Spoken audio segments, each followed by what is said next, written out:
Dah lama ke tu? Maaf ya kawan-kawan, termengelamun pula saya. Bukan apa, rasa kagum melihat keindahan alam. Awan yang berombak-ombak mengarak perlahan. Ada pokok yang menghijau menghiasi bumi. Kadang-kadang angin bertiup perlahan, menjadikan pokok itu beralun kiri dan kanan. Di hujung nun daratan sana, ada pula pasir-pasir pantai. Ombaknya menghempas tak berhenti. Jauh di tengah sana pula ada lautan biru yang mana di dalamnya terdapat ikan-ikan yang riang berenang bebas. Indah betul kan kawan-kawan? Ya, betul, indah. Tapi pernahkah terdetik di hati kita, wahai kawan-kawan, bahawa semua itu terjadi dengan sendiri? Tanpa ada kuasa yang mencipta, menyusun, mentadbir dan mengatur kesemua itu. Jika ya, na'udzubillah min zalik, itu adalah bisikan dari syaitan. Moga-moga Allah menjauhi kita semua daripada bisikan itu. Percayalah wahai teman-teman semua, itu semua adalah ciptaan Allah, aturan Allah. Allah yang jadikan semua itu dan terjemahkan sebagai hukum alam. Firman Allah Subhanahu wa taala, A'udzu billahi minasyaitonir rajim. Badi'us samawati wal ardh wa iza qada amran fa innama yaqulu lahu kun fayakun. Sadaqallahul azim. Maksudnya, Allah jualah yang menciptakan langit dan bumi dengan segala keindahannya. Dan apabila ia berkehendak untuk menjadikan suatu, maka ia hanya berfirman kepadanya, jadilah engkau, lalu menjadilah ia. Surah Al-Baqarah ayat 117. Bagi yang mengatakan semua itu terjadi dengan sendiri, bukannya dengan kuasa Allah, fahaman itu adalah fahaman yang salah. Fahaman itu adalah fahaman etis.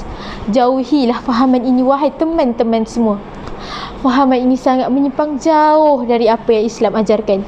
Sangat jauh dari apa yang baginda Nabi Muhammad SAW ajarkan kepada kita. Kawan-kawan, perhatikan zaman sekarang. Sudah banyak remaja-remaja kita yang terpedaya dengan bisikan jahat fahaman etis ini. Sudah ramai yang percayai bahawa Tuhan itu tidak wujud. Allah itu tidak ada. Na'udzubillahi min zalik. Kemarau yang berpanjangan, kata mereka, itu adalah disebabkan matahari yang semakin dekat dengan bumi. Atmosfera bumi yang semakin menipis. Kata mereka lagi, banjir-banjir yang melanda dan menenggelamkan sebuah negeri itu adalah disebabkan oleh pemanasan global.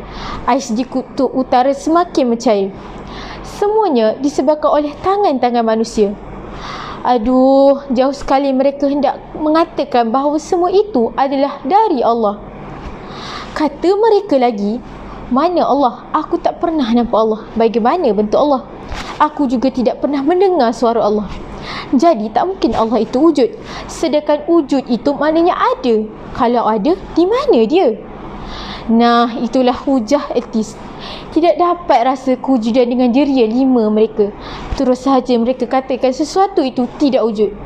Diberi oleh Allah kesemua dirinya dengan baik, tetapi mengikari dan mengufuri sang pemberi nikmat itu. Sungguh biadab mereka. Okey, mari kita dengar suatu cerita. Dengar baik-baik ya kawan-kawan. Pada suatu hari, ada seorang pemuda bertanya kepada seorang budak. Pemuda itu nampak seorang yang berpelajaran tinggi, bertali leher, berbaju kemeja dan memakai kot di luarnya. Kasutnya hitam berkilat. Kamu percaya kepada Allah? Ya, aku percaya Allah itu ada. Allah lah yang menciptakan kita. Allah lah yang menghidup dan mematikan kita.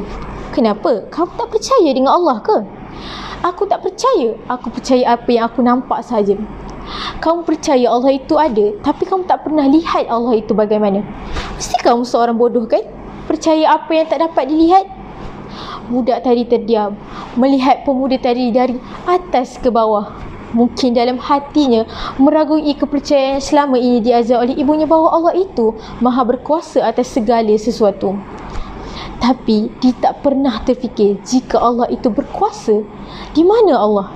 Dia tak pernah pun melihat Allah selama ini. Cuma patuh kepada ajaran ibunya sahaja. Melihat budak tadi lama terdiam, pemuda tadi mula berlagak. Agaknya dia berjaya membuat budak itu percaya dengan hujahnya. Budak tadi mungkin meragui kefahaman dia selama ini dari satu perbualan yang ringkas. Begini, Kamu mesti orang yang paling bodoh dan tidak berotak kan? Hei budak, kenapa kamu katakan seperti itu? Kamu ada otak? Tanya budak itu. Ada, jawab pemuda berlagak tadi. Di mana otak kamu? Soal budak itu pula. Di sini. Budak itu bertanya, kamu nampak tak otak kamu? Tak nampak, jawab pemuda itu. Jadi itu bermakna kamu tidak ada otak. Terus budak tadi tergelak sampai terguling-guling dapat mematahkan balik hujah pemuda yang berlagak pandai tadi. Nah teman-teman, cerita tadi bunyinya mungkin lucu dan kelakar. Tapi pengajarannya kita boleh ambil. Tak semua yang kita tak nampak itu tidak ada. Ia wujud, cuma kita sahaja yang tidak nampak. Sebab itu di antara tanda-tanda orang yang beriman adalah dia beriman dengan perkara yang gaib. Awal-awal lagi Allah beritahu bahawa ciri-ciri orang beriman dan bertakwa kepada Allah itu adalah orang yang beriman dengan perkara yang gaib. Kalau kita beriman, kita yakin, maka percayalah walaupun kita tak boleh nampak dengan mata zahir kita. Sabar teman-teman, semua yang kita tak nampak sekarang ini kita akan diperlihatkan di akhirat kelak. Firman Allah Subhanahu wa taala, الذين يؤمنون بالغيب ويقيمون الصلاة ومما رزقناهم ينفقون. Sadaqallahul azim. Maksudnya iaitu orang-orang yang beriman kepada perkara-perkara yang gaib dan mengerjakan sembahyang serta membelanjakan, mendermakan sebahagian dari rezeki yang kami berikan kepada mereka. Mana nak dapat keyakinan bahawa Allah itu wujud ya? Banyakkan baca Al-Quran, wahai kawan-kawan sekalian. Baca dan fahaminya dengan baik. InsyaAllah segala persoalan kita akan terjawab. Semua Allah ceritakan kepada kita dalam Al-Quran. Tinggal sahaja kita yang perlu buka, cari, gali dan hadam sehingga lumat. Firman Allah, A'udzubillahi minasyaitanirrajim. Huwallazi khalaqakum min tinin summa qada ajalan wa ajalan musamman iddatan summa antum tantazarun. Sadaqallahul azim. Maksudnya, ialah yang menciptakan kamu dari tanah. Sesudah itu ditentukan ajal kematianmu dan ada lagi satu ajal yang ada pada sisinya, yang dia sendirilah mengetahuinya. Kemudian kamu masih ragu-ragu tentang berbangkit itu.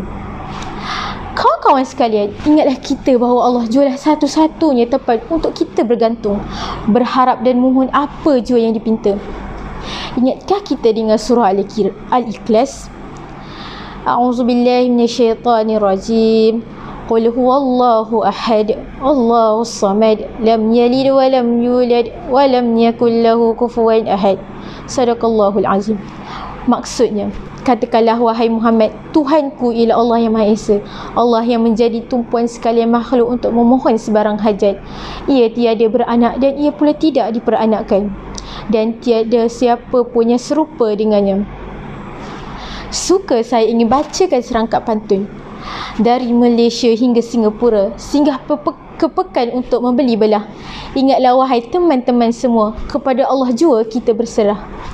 Wabillahi taufiq wal hidayah. Wassalamualaikum warahmatullahi wabarakatuh.